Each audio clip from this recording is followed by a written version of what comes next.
Sininausingbu Puran Thaba Maitayna Taramna Uksari. Sininausingayna comment section da takpirakpa Suran Thaba haibinate Puran Thaba haibini. Sininausingko. Suran Thaba hairagadi akhoi wase akhoi loan se kainomda satkre akhoi Suran anganga phaba dumaina adumbada dumaina ahansingna mamangai dumaina hainarami. Sininausing tasengna geopolitics ki wari sing asidi Rajniti lining laishon karadum tasto shembadu asina tabda akhoi sauning ba miyosu yaudaba natti aduga akhoi thagat pi basu kayama dumaina yaudaba natti Manipurda thoklebi irang asina maram oiraga India laingak saubusu kongai amani nungsi basu adum yaurumgani adubu pendaba sauning bana hena masing yambadi hele akhoi sibu Indian natrabra kaina wahangko adumaina hangapasu kongai amadum yaubiramgani Atombigi masadona treat to biribra kaina India China gi geopolitics ki wari sembada India saubusu kaya yauri saubata bani Northeast India da yengliba balance manadaba miyang asinati China ga India ga mari phagdaba khara malamlaga amuk khara thaptok naragle haibda pungala lo aksai sin India na hantokpa pamle Pakistan occupy Kashmir su adubu Faminaraga wari sanaraga hantokpa haibidudi masi oiraro isinroksing masi gi mafamanise Faminaraga wari saraga solution porokpa haibidudi sungoi oiraro aduna lan taunaba natana upailiti karigumba lan taunaragadi India China gi economy kaitharakani haibisisu India na sukhangi China na sukhangi masi sininoksing akhoina punghai da haijan manatiko masi sininoksing gaina su hena khangbiraba wafamni geopolitics toina dum nainabiraga laibirabanina Lebak ani asi sangdamnaba yakiroi maramdi science and technology gi lamda China India dagi sahi kaya mamang thaduna chale masi lebak adugi lusingliba leadersing adugi su makha pole isininausingna mamangi video Mao Zedong gi warisu senena sida soidna tabiramgani amasung Deng Xiaoping gi warisu soidna tabiramgani Deng Xiaoping na akhoi gi China da akhoi gi transformation mai isininausing admaina porki ko Atopa lebak ki western lebak singi company ke ama makhoi gi lebak ta pusala kan do maina thabak shulaga madudagi makhoina technology ke ado makhoina do maina phangaugi adu maina adugi matam maduda India gi lusing basing haibidi ko prime minister go wari basing asina madugi wakhando leibiramlaga madudagi thabak paikhatlam lagadi India na asuk yongna China ga yengna bada sothari base sotharamoi haipet balance am da salam ngane India yamna tele leibelai bang adubo tele leiba miyosing ayambadi bakhoigi telen adugi kanabasing mapalebak to in utli Manipur masa sing suniko China di masagi maramda ulli handak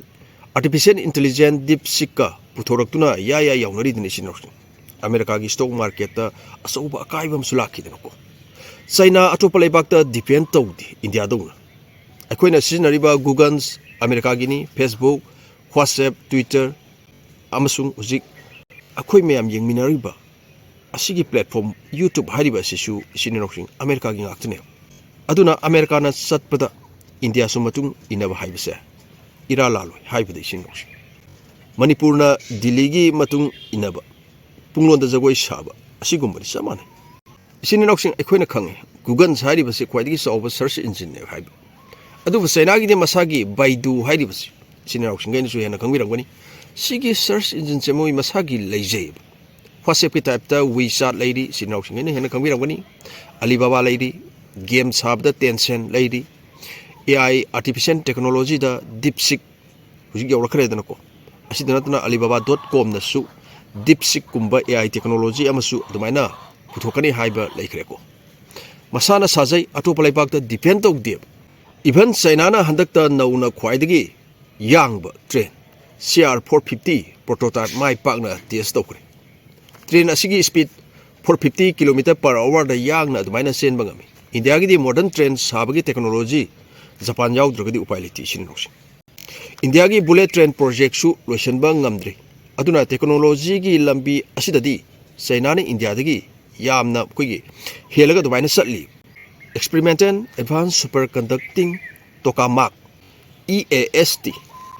ST7U hairga su khangne nuclear fusion reactor experiment masida 17 minutes hon tawduna thamduna noba record ama China na numaina thamki numitna puthokliba ꯑꯩꯈꯣꯏꯒꯤ energy ꯑꯗꯨꯒ ꯆꯞ ꯃꯥꯟꯅꯩ nuclear fusion ꯍꯥꯏꯔꯤꯁꯤ ꯃꯁꯤꯅ one energy crisis ꯃꯥꯂꯦꯝꯒꯤ ꯑꯩꯈꯣꯏꯒꯤ electric ꯐꯪꯗꯕꯒꯤ ꯑꯃꯁꯨꯡ ꯁꯨꯝꯕꯒꯤ ꯑꯋꯥꯕꯁꯤꯡ ꯑꯁꯦ ꯃꯁꯤ ꯀꯣꯛꯍꯟꯕ ꯑꯗꯨꯃꯥꯏꯅ ꯉꯝꯒꯗꯧꯔꯤ ꯑꯗꯨꯝꯕ ꯍꯟꯊꯍꯟꯒꯗꯧꯔꯤ ꯐ꯭ꯌꯨꯖꯟ ꯔꯤꯑꯦꯛꯇꯔ ꯁꯥꯕꯅꯤ ꯏꯆꯤꯟ ꯏꯅꯥꯎꯁꯤꯡ ꯑꯣꯏꯕ ꯌꯥꯕ ꯊꯕꯛꯇꯤ ꯅꯠꯇꯦ ꯑꯗꯨꯕꯨ ꯊꯕꯛ ꯑꯣꯏꯅ ꯎꯠꯈ꯭ꯔꯦꯗꯅ 17 ꯃꯤꯅꯤꯠꯁ ꯍꯣꯟ ꯇꯧꯗꯨꯅ ꯑꯗꯨꯃꯥꯏꯅ ꯊꯝꯗꯨꯅ ꯆꯩꯅꯥꯅ ꯗꯥꯝ ꯀꯌꯥ ꯑꯃꯁꯨ ꯁꯥꯔꯤ ꯑꯆꯧꯕ ꯗꯥꯝ ꯁꯥꯕꯁꯨ ꯍꯧꯈ꯭ꯔꯦ ꯄ꯭ꯔꯤꯊꯤꯕꯤꯗ ꯈ꯭ꯋꯥꯏꯗꯒꯤ ꯆꯥꯎꯕ ꯗꯥꯝ ꯑꯣꯏꯗꯣꯏꯅꯤ ꯃꯁꯥꯒꯤ ꯍꯥꯏꯄꯔꯁꯣꯅꯤꯛ ꯃꯤꯁꯥꯏꯜ ꯄꯨꯊꯣꯛꯆꯔꯤ ꯏꯟꯗꯤꯌꯥꯒꯤ ꯕ꯭ꯔꯍꯃꯣꯁ ꯍꯥꯏꯔꯤꯕꯁꯤ ꯏꯆꯤꯟ ꯏꯅꯥꯎꯁꯤꯡ ꯑꯩꯈꯣꯏꯒꯤ ꯁꯨꯄꯔꯁꯣꯅꯤꯛꯅꯤ ꯏꯟꯗꯤꯌꯥꯒꯤ ꯕ꯭ꯔꯍꯃꯣꯁ 2 ꯍꯧꯖꯤꯛ ꯀꯟꯅ ꯁꯥꯒꯠꯂꯤꯗꯅꯀꯣ ꯃꯥꯏ ꯄꯥꯛꯄꯗꯤ ꯉꯝꯗ꯭ꯔꯤꯕ ꯂꯣꯏꯁꯤꯟꯗ꯭ꯔꯤꯕꯀꯣ ꯑꯁꯤ ꯍꯥꯏꯄꯔꯁꯣꯅꯤꯛ ꯑꯣꯏꯗꯣꯏꯅꯤ ꯑꯗꯨꯕꯨ ꯆꯩꯅꯥꯒꯤꯗꯤ ꯍꯥꯏꯄꯔꯁꯣꯅꯤꯛ ꯃꯤꯁꯥꯏꯜꯁꯦ ꯃꯈꯜ ꯑꯃꯅꯤ ꯂꯩꯈ꯭ꯔꯕꯅꯦꯕ ꯑꯗꯨꯃꯥꯏꯅ ꯏꯆꯤꯟ ꯏꯅꯥꯎꯁꯤꯡ ꯍꯟꯇꯛ ꯏꯀꯨꯏ ꯀꯨꯏꯗꯅꯁꯨ ꯃꯃꯥꯡꯗ ꯑꯗꯨꯃꯥꯏꯅ ꯇꯦꯁ ꯇꯧꯈꯤꯕ ꯂꯩꯈ꯭ꯔꯦꯀꯣ 5th ꯖꯦꯅꯦꯔꯦꯁꯟ ꯄ꯭ꯂꯦꯟ ꯑꯅꯤ ꯁꯨꯈ꯭ꯔꯕꯅꯤ J-20ꯒ J-35A ꯒ ꯑꯁꯤꯗ ꯅꯠꯇꯅ 6th ꯖꯦꯅꯦꯔꯦꯁꯟ ꯄ꯭ꯔꯣꯇꯣꯇꯥꯏꯞ ꯄ꯭ꯂꯦꯟ ꯑꯅꯤ ꯑꯃꯁꯨ ꯄꯥꯏꯗꯨꯅ ꯃꯤꯌꯥꯝꯗ ꯎꯍꯟꯈ꯭ꯔꯕꯅꯤ ꯑꯁꯤꯗ ꯅꯠꯇꯅ ꯄ꯭ꯔꯤꯊꯤꯕꯤꯒꯤ ꯈ꯭ꯋꯥꯏꯗꯒꯤ ꯆꯥꯎꯕ ꯑꯦꯝꯐꯤꯕꯤꯌꯁ ꯁꯤꯞ ꯖꯍꯥꯖ ꯄꯨꯊꯣꯛꯇꯨꯅ ꯎꯠꯈ꯭ꯔꯦ ꯏꯆꯤꯟ ꯏꯅꯥꯎꯁꯤꯡꯒꯩꯅꯁꯨ ꯁꯣꯏꯅ ꯈꯪꯕꯤꯔꯝꯒꯅꯤ ꯁꯤꯗꯁꯨ ꯋꯥꯔꯤ ꯌꯥꯎꯈ꯭ꯔꯦ ꯁꯤꯒꯤꯗ ꯃꯃꯥꯡꯒꯤ ꯚꯤꯗꯤꯑꯣꯗꯀꯣ ꯃꯁꯤꯁꯤꯡ ꯑꯁꯦ ꯊꯥ ꯈꯔꯒꯤ ꯃꯃꯥꯡ ꯑꯁꯤꯗ ꯊꯣꯛꯈꯤꯕ ꯇꯧꯈꯤꯕ ꯑꯗꯨꯝꯕ ꯉꯥꯛꯇꯅꯦ ꯑꯁꯤꯗ ꯅꯠꯇꯅ ꯍꯥꯏ ꯃꯥꯏꯀ꯭ꯔꯣꯋꯦꯕ HMP ꯍꯥꯏ ꯃꯥꯏꯀ꯭ꯔꯣꯋꯦꯕ ꯄꯥꯋꯔ ꯍꯥꯏꯔꯤꯕ ꯈꯨꯠꯂꯥꯏ ꯑꯁꯤꯁꯨ ꯑꯗꯨꯃꯥꯏꯅ 96% ꯁꯥꯕ ꯂꯣꯏꯔꯦ ꯍꯥꯏꯗꯨꯅ ꯎꯠꯈ꯭ꯔꯕꯅꯦ ꯏꯆꯤꯟ ꯏꯅꯥꯎꯁꯤꯡ ꯍꯥꯏꯔꯤꯕ ꯊꯕꯛꯁꯤꯡ ꯑꯁꯦ ꯑꯩꯈꯣꯏꯒꯤ 2024ꯒꯤ ꯂꯣꯏꯔꯝꯗꯥꯏ ꯑꯃꯁꯨꯡ 2025ꯒꯤ ꯁꯤꯒꯤ ꯃꯇꯝ ꯑꯁꯤꯗ ꯆꯩꯅꯥꯅ ꯑꯗꯨꯃꯥꯏꯅ ꯄꯨꯊꯣꯛꯈꯤꯕ ꯎꯠꯈꯤꯕ ꯉꯥꯛꯇꯅꯦ ꯑꯃꯁꯨꯡ ꯀꯃꯔꯁꯤꯌꯦꯜ ꯁꯦꯇꯦꯂꯥꯏꯠ ꯀꯝꯄꯅꯤ ꯆꯥꯡꯒ꯭ꯋꯥꯡ ꯍꯥꯏꯔꯤꯕ ꯑꯁꯤꯅ ꯁ꯭ꯄꯦꯁꯇꯒꯤ ꯒ꯭ꯔꯥꯎꯟꯗ 100 Gbps ꯁ꯭ꯄꯤꯗꯇ ꯏꯟꯇꯔꯅꯦꯠ ꯄꯤꯕ ꯉꯝꯈ꯭ꯔꯦ ꯁ꯭ꯇꯥꯔꯂꯤꯡꯒ ꯑꯗꯨꯃꯥꯏꯅ ꯃꯨꯛꯅꯔꯛꯂꯤ ꯀꯟꯅ ꯏꯆꯤꯟ ꯏꯅꯥꯎꯁꯤꯡ ꯍꯥꯏꯔꯤꯕꯁꯤꯡ ꯑꯁꯤ ꯏꯆꯤꯟ ꯏꯅꯥꯎꯁꯤꯡ ꯃꯃꯥꯡꯗꯁꯨ ꯄꯟꯖꯈ꯭ꯔꯦ 2024 ꯂꯣꯏꯔꯝꯗꯥꯏ ꯑꯃꯁꯨꯡ 2025 ꯍꯧꯔꯛꯄ ꯑꯁꯤꯗꯅꯤ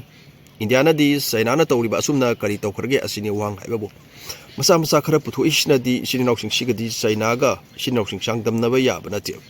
ꯃꯅꯤꯄꯨꯔꯗ ꯊꯣꯛꯂꯤꯕ ꯏꯔꯥꯡ ꯑꯁꯦ ꯆꯍꯤ 2 ꯍꯦꯜꯂꯛꯂꯕꯅꯤ ꯑꯁꯤ ꯐꯥꯎꯕ ꯂꯣꯏꯁꯤꯟꯕ ꯉꯝꯗꯦ ꯑꯗꯨꯅꯗꯤ ꯀꯔꯤꯅꯣ ꯑꯩꯈꯣꯏꯅ ꯏꯟꯗꯤꯌꯥꯗ ꯊꯥꯖꯕ ꯊꯝꯂꯨꯗꯣꯔꯤꯕ ꯑꯁꯤꯕꯨ ꯏꯖꯨꯀꯦꯁꯟꯗꯁꯨ ꯌꯥꯗ꯭ꯔꯦ ꯒꯣꯚꯔꯟꯃꯦꯟꯠ ꯁ꯭ꯀꯨꯜ ꯃꯅꯤꯄꯨꯔꯗ ꯀꯔꯝꯕ ꯐꯤꯕꯝꯗ ꯂꯩꯔꯤ ꯍꯥꯏꯕ ꯑꯩꯈꯣꯏꯅ ꯂꯣꯏꯅ ꯈꯪꯂꯕ ꯋꯥꯐꯝꯅꯤ ꯀꯝꯄ꯭ꯌꯨꯇꯔ ꯀ꯭ꯂꯥꯁꯇꯤ ꯍꯥꯞꯄ ꯄ꯭ꯔꯥꯏꯚꯦꯠ ꯁ꯭ꯀꯨꯜꯗ ꯑꯣꯏꯒꯦꯔꯥ ꯒꯣꯚꯔꯟꯃꯦꯟꯠ ꯁ꯭ꯀꯨꯜꯗ ꯑꯣꯏꯒꯦꯔꯥ ꯑꯗꯨꯕꯨ ꯈꯔ ꯑꯉꯝꯕ ꯈꯔ ꯐꯤꯁ ꯋꯥꯡꯅ ꯂꯧꯕ ꯑꯗꯨꯝꯕ ꯁ꯭ꯀꯨꯜꯁꯤꯡꯗꯗꯤ ꯑꯉꯥꯡꯁꯤꯡꯗ ꯀꯝꯄ꯭ꯌꯨꯇꯔꯁꯦ ꯄꯥꯏꯍꯜꯂꯀꯥꯟꯗ ꯇꯝꯍꯜꯂꯤ ꯑꯗꯨꯕꯨ ꯃꯅꯤꯄꯨꯔꯗ ꯂꯩꯔꯤꯕꯁꯤꯡꯁꯦ ꯑꯩꯈꯣꯏꯒꯤ ꯂꯣꯏꯅ ꯏꯅꯥꯛ ꯈꯨꯟꯕ ꯉꯥꯛꯇ ꯅꯠꯇꯦ ꯂꯥꯏꯔꯕ ꯃꯆꯥ ꯀꯌా ꯑꯃ ꯃꯁꯤꯡ ꯈꯪꯗꯅ ꯂꯩꯔꯤꯕꯅꯤ ꯃꯈꯣꯏꯗꯤ ꯀꯃꯥꯏꯅ ꯇꯧꯕ ꯀꯝꯄ꯭ꯌꯨꯇꯔ ꯀ꯭ꯂꯥꯁꯁꯤꯕꯨ ꯁꯨꯞꯅꯒꯤ ꯆꯤꯟꯗ ꯇꯥꯛꯑꯒ ꯊꯤꯑꯣꯔꯤ ꯈꯛꯇꯪꯗ ꯌꯥꯒꯗ꯭ꯔꯕ ꯏꯆꯤꯟ ꯏꯅꯥꯎꯁꯤꯡ ꯑꯁꯤꯅꯤ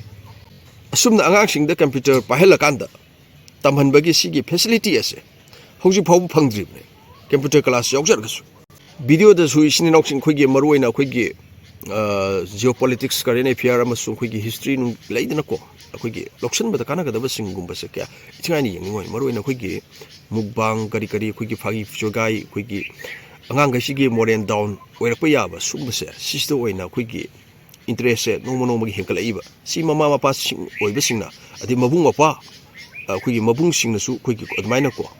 ꯃꯆꯥ ꯃꯅꯥꯎꯁꯤꯡꯗꯣ ꯑꯗꯨꯃꯥꯏꯅ ꯑꯩꯈꯣꯏꯒꯤ ꯀꯟꯇ꯭ꯔꯣꯜ ꯇꯧꯒꯗꯕꯅꯤ ꯇꯥꯛ ꯇꯝꯕꯤꯒꯗꯕꯅꯦꯕ ꯏꯆꯤꯟ ꯏꯅꯥꯎꯁꯤꯡ ꯑꯩꯒꯤ ꯆꯦꯅꯦꯜꯁꯦ ꯌꯦꯡꯉꯨ ꯍꯥꯏꯕꯒꯤ ꯋꯥꯐꯝ ꯅꯠꯇꯦꯗ ꯉꯁꯥꯏ ꯀꯔꯤꯅꯣ ꯍꯥꯏꯕꯗ ꯑꯐꯥꯎꯕ ꯁꯥꯏꯟꯇꯤꯁꯇꯣ ꯃꯥꯒꯤ ꯋꯥꯈꯜ ꯈꯟꯕ ꯉꯝꯃꯕ ꯑꯩ ꯃꯥꯗꯧꯅ ꯈꯤꯇꯪꯗ ꯑꯣꯏꯔꯁꯨ ꯍꯣꯠꯅꯒꯦ ꯍꯥꯏꯅ ꯑꯗꯨꯃꯥꯏꯅ ꯈꯜꯂꯒꯗꯤ ꯃꯥꯃꯛꯀꯤ ꯂꯦꯚꯦꯜꯗꯣ ꯃꯥꯅ ꯌꯧꯈꯤꯕꯗꯣ ꯑꯗꯨꯃꯛ ꯌꯧꯕ ꯉꯝꯗ꯭ꯔꯒꯁꯨ ꯃꯥꯒꯤ ꯇꯪꯈꯥꯏ ꯐꯥꯎꯗꯤ ꯏꯆꯤꯟ ꯏꯅꯥꯎꯁꯤꯡ ꯁꯣꯏꯗꯅ ꯌꯧꯒꯅꯤ ꯑꯔꯪ ꯑꯔꯥꯛ ꯑꯃꯁꯨꯡ ꯏꯔꯥꯡꯗ ꯑꯗꯨꯒꯤ ꯋꯥꯈꯜꯗꯨꯗ ꯆꯠꯈ꯭ꯔꯒꯗꯤ ꯃꯗꯣꯂꯣꯝꯗ ꯐꯣꯀꯁ ꯇꯧꯔꯒ ꯆꯠꯈꯤꯒꯅꯤ ꯍꯥꯏꯕꯅꯤꯗ ꯑꯗꯨꯅ ꯑꯉꯥꯡꯁꯤꯡ ꯌꯥꯝꯅ ꯆꯦꯛꯁꯤꯟꯅ ꯁꯦꯟꯅꯕ ꯑꯃ ꯑꯩꯈꯣꯏ ꯃꯊꯧ ꯆꯪꯉꯤ ꯄ꯭ꯔꯤꯊꯤꯕꯤꯒꯤ ꯃꯥꯂꯦꯝꯒꯤ ꯇꯦꯛ ꯖꯥꯏꯟ ꯀꯝꯄꯅꯤ ꯃꯃꯤꯡ ꯆꯠꯂꯕꯁꯤꯡꯗ ꯏꯟꯗꯤꯌꯥ ꯃꯆꯥ ꯀꯌꯥ ꯑꯃ ꯊꯕꯛ ꯇꯧꯏ ꯀꯅꯥꯒꯤ USAꯒꯤ ꯌꯨꯔꯣꯞꯀꯤ ꯖꯁ ꯂꯥꯏꯛ ꯃꯅꯤꯄꯨꯔ ꯃꯆꯥꯁꯤꯡꯁꯨ ꯃꯄꯥꯟ ꯂꯩꯕꯥꯛꯇ ꯊꯕꯛ ꯇꯧꯔꯒ ꯂꯩꯔꯤꯕꯁꯤꯅꯤ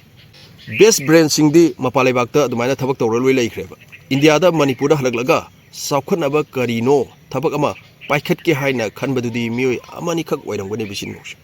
ꯃꯁꯤꯁꯨ ꯏꯆꯤꯟ ꯏꯅꯥꯎꯁꯤꯡ ꯃꯄꯥꯟ ꯂꯩꯕꯥꯛꯇ ꯊꯕꯛ ꯇꯧꯔꯒ ꯂꯩꯔꯤꯕꯁꯤꯡꯗ ꯄꯪꯇꯥꯏꯗ ꯇꯥꯏꯅꯕꯁꯨ ꯀꯥꯟꯅꯔꯣꯏ ꯀꯔꯤꯒꯤꯅꯣ ꯍꯥꯏꯕꯗ ꯑꯩꯈꯣꯏꯒꯤ ꯃꯄꯥꯟ ꯂꯩꯕꯥꯛꯅ